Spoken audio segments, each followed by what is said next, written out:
Hello everyone, welcome back to my channel. So today's video is it's actually like a part one of, a series of videos that I'm going to make over the next couple of days. But before I get into the topic, I do want to give a shout out to two of my friends, Veda and Anu, who have their own podcast, and they basically talk about a lot of the topics that I also talk about and some like new topics as well, and their interpretations and take on them. And I feel like you guys would enjoy that a lot. So I will have their podcast linked in the description below. They have their podcast on like many platforms: Anchor, Spotify, iTunes, and Google Podcasts. I do have their Anchor link in my description, and I think the rest of their links to the rest of the socials that their podcast is on is also on the Anchor link, so you guys can check it out. I would really appreciate it, and they'd really appreciate it too.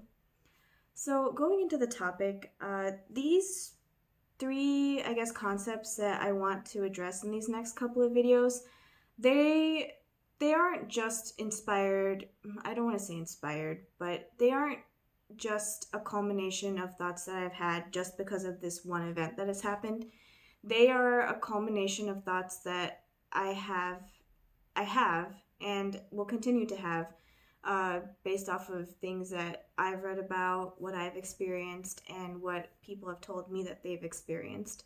So, this is just, again, my interpretation of the events around me. It doesn't mean that it's fact, so you guys can take it for what it is, and everyone you guys can have your own opinions about whether you agree with me or disagree with me, but this is just my interpretation. So, a couple days ago, the very brilliant Indian actor Sushant Singh Rajput committed suicide. And although I haven't watched most of his work, I have observed him in like a couple of his really successful, films, which are Kai Poche, MS Dhoni, The Untold Story, and recently Chichore. And as an actor, I think he was brilliant.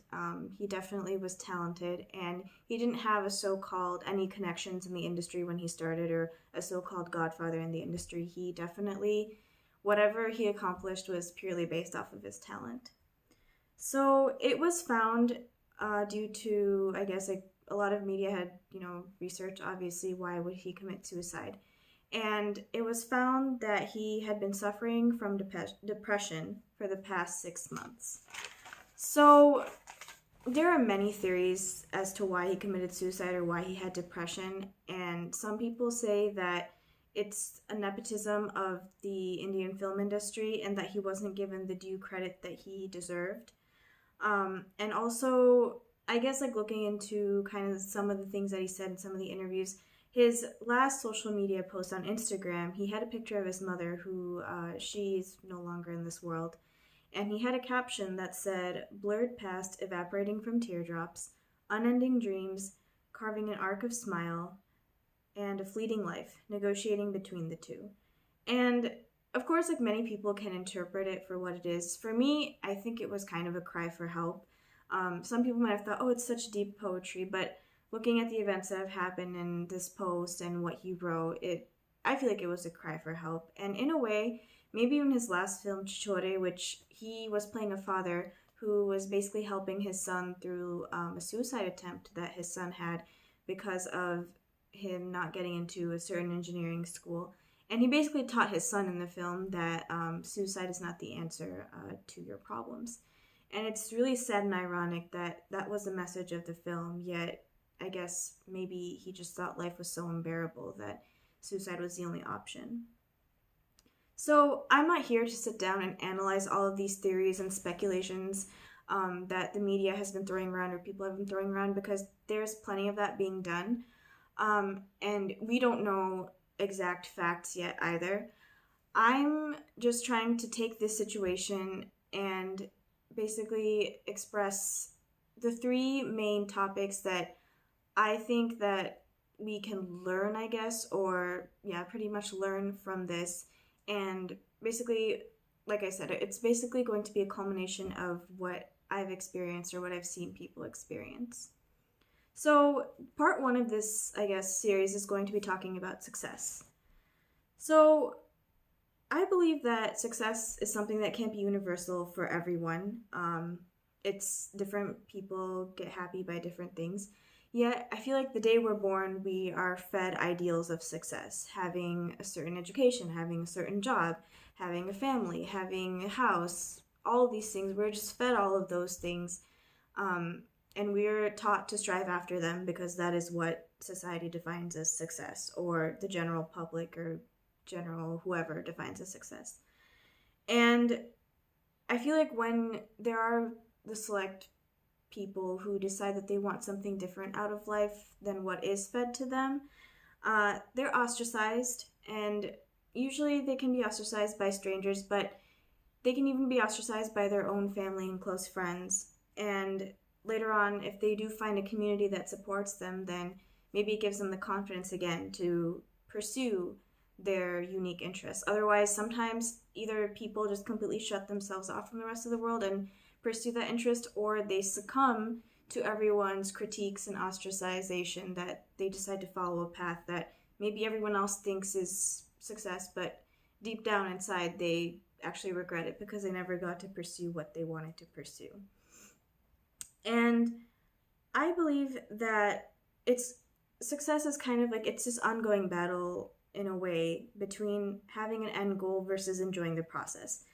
And if some of you have like watched my previous videos, you know that my, I guess, philosophy is that while it's nice to have an end goal, you shouldn't pursue something solely for the end goal, but because you thoroughly enjoy the process.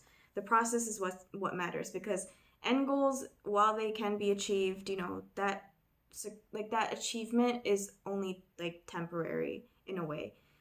But going through the process of getting your achievements, I guess, it's always going to be there. So if you don't enjoy the process, I feel like you're going to be miserable at one point or another. And I remember him saying in, I think it was a promo interview for his film MS Dhoni, he said something along the lines of, like, when he first started in the industry, when he was first like taking all of his acting classes, dancing classes, he said there was like a spark. There was a hope, kind of like a hope at the bottom of like Pandora's box. Like even after you opened it and all the miserable things come out, hope is kind of what gets us through a lot of life. And he said there was that spark that, wow, someday I will get the recognition, or I will get this, or I will get that. But then he said, I feel like that spark is gone now. And I believe, like, some speculation is that when that film was successful, a lot of the media was starting to say things like, oh, well, he's a nobody. Like, where did he come from? Now the success is going to get to his head. And it's like, instead of appreciating that someone who wasn't an insider of the industry was making it big, it's like they had to use that against him as well. And I think that's just really sad, and maybe that's why his spark was starting to fade. And it's not because he didn't love acting, because acting was always his passion, but it was just because of the reception that he was getting, that even when he had success, when maybe he had thought in his mind that once I get the success, I will be accepted by the industry, that never happened completely. And then I think this also goes into saying that our definition of success shouldn't be based off of other people's approval. And I feel like what needs to be satisfied first is our drive and purpose, and like the fire in our belly that we get when we are pursuing something that gives us a purpose. That is what needs to be chased first, and not just chased, but maintained. Because if we keep chasing after what everyone else's ideals are, everyone else's ideals and ideas and wants change too. Like it's part of being human. We aren't stagnant forever. Things that we want, ideas that we want to pursue, life goals that we have, they keep changing because that's part of growing. That's part of the growth process. But someone else's growth process doesn't have to be our growth process. And if we try to fit other people's idea of what success or growing or being a better person is all the time, we start to lose who we are and what grounds us. And then I think it just leads to a feeling of being lost and potentially just feeling like you're floating along in life and not getting anywhere. And as far as success and fame is concerned, I feel like those are things that should be seen as like bonuses. And like I said, it's enjoying the process, enjoying the so-called struggle of what you're going through, because no matter what you choose, there is some struggle to it. It's never easy. But we need to choose a struggle that motivates us. And if we keep choosing struggles that motivate other people but don't motivate us, we can't sustain that forever. And if we start to think that, okay, maybe if I did this, then I'll get success. But when we're in a process that we don't enjoy and we don't get success, I feel like we just feel very defeated. So that's why I would say, yeah, it's nice to have an end goal. It's nice to be like, I want to be successful, of course. It's nice to have that in the back of your mind, but that's not the primary thing that should be motivating you or the only reason you should be doing something. And then also, like, relating to enjoying the process, I feel like for me personally, success is something that is defined by enjoying the day-to-day and not necessarily getting to the end goal. And while getting there is nice and knowing that all the work you put in, I guess, amounted to something tangible, I feel like once we get the goal, or once we get to that end point, we start reminiscing. If we did a process for the right reason, we start reminiscing about how we actually enjoyed it and all the good times we had, and even the struggles we had. We kind of look back and we're like, yeah, it was all worth it because I actually enjoyed it and I learned something from it.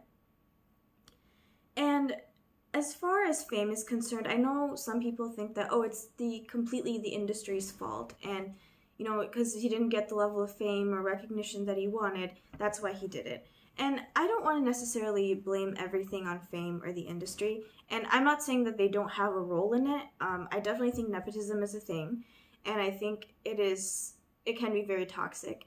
But I also think that completely blaming it on that is, it's kind of like a scapegoat in a way. Like there's many other factors that we haven't considered. So I don't think fame is a bad thing. Like, to me, it's like a bonus. If you are already working towards something you love and you get fame, great. But fame is not necessarily bad. It just has to be done responsibly and with the right support. And I say this because even when you do get to fame, there's struggles with sustaining fame as well. That's why sometimes you have things like, a one-hit wonder. Maybe someone did get their fame, but then they couldn't sustain it. And does that mean they're a failure? No. Maybe it just means that they realized, okay, maybe fame isn't something that I want. Or they're happy in their life. Just because you're not famous, it doesn't mean that, you're not happy. And I think in a way, when it comes to fame and it comes to pressures associated with fame and success, while we can blame the industry, I think in a way we kind of need to blame ourselves too. Because when we look at cinema that is intriguing, that does teach us something, yeah, we enjoy it. We like talking to it, talking about it with our friends and things. But do we necessarily always purchase the tickets or give it the ticket sales that it needs to be successful? No, not necessarily. But do we do the same thing for, like, obviously over commercialized movies? Yes, we do that. And in a way, that kind of perpetuates the cycle of people who are definitely very talented but don't get the recognition they deserve to keep staying in that level where they're not getting the recognition they deserve, because the public continues to support, art or film or cinema that isn't really thought-provoking or contributing anything to society. And am I saying that, cinema that necessarily isn't as so-called deep is irrelevant? No. I think we all enjoy it to some degree or another, but there needs to be a balance. And I think sometimes in a way the public also shifts the balance and doesn't maybe sometimes give the underdogs the support that they need. So, and that's part of the reason why artists do what they do. They do it for the love of their craft. But then when they get the support, it keeps encouraging them. And sometimes when they don't get that support, even if they don't get the support from the industry, that might not bother them. But if they don't get support from the public that they're trying to send a message to, trying to relate to, if they don't get that response, sometimes it can make them feel like their effort is futile. And I'm just going to take one example. I've seen this in these dance reality shows, like Indian dance reality shows in India, where children are the main contestants. And in a way, I think it's great that children get that platform, but sometimes I feel like it's also very commercialized, and sometimes it's harmful to the child. Sometimes they might make the child do like a cabaret dance or a more seductive dance. And in a way, it feels like exploitation, because I'm not saying that doing a cabaret or a seductive dance is like a bad thing, but it requires a level of maturity that children don't have. And when those shows make the child do that, the child necessarily doesn't know what they're doing. They just think, okay, it's part of the competition. It's something that I need to do to continue. And that needs to be regulated too, by the industry as well, but also by us as people. Why are we continuing to watch this and support this? The reason these shows are continuing and this cycle is continuing is because we're giving the shows their ratings that they're getting, the high ratings. We're giving the movies that, maybe don't deserve all the recognition they are getting. We keep buying the tickets to them. We are also part of the cycle that perpetuates this. And in a way, we kind of need to speak up against it, or not, we need to do something about it as well. Instead of just sitting here feeling bad that, oh, the people that aren't getting the recognition they deserve aren't getting it. But like I said, I don't want to blame the industry completely on everything, because there's many factors involved, and I'm not saying that only the general public is responsible as well, but that's part of the factor. That's one of the factors that contributes to this too. So if we look now, like, obviously the industry has something to do with it, the public has something to do with it, but obviously, like, along with that, his depression also had something to do with it. So even if he was a passionate actor, his mental health definitely contributed to probably why he decided to commit suicide as well. So in the next part of the video, I'm going to talk more about depression and how basically anyone can be subject to it, and what we can do as a community to help each other. So I hope you guys enjoyed this video, and if this message did resonate with you, then please do like this video, please share it with people that you think it could help, and please do subscribe. I'll see you all very, very soon. Please take care. Bye.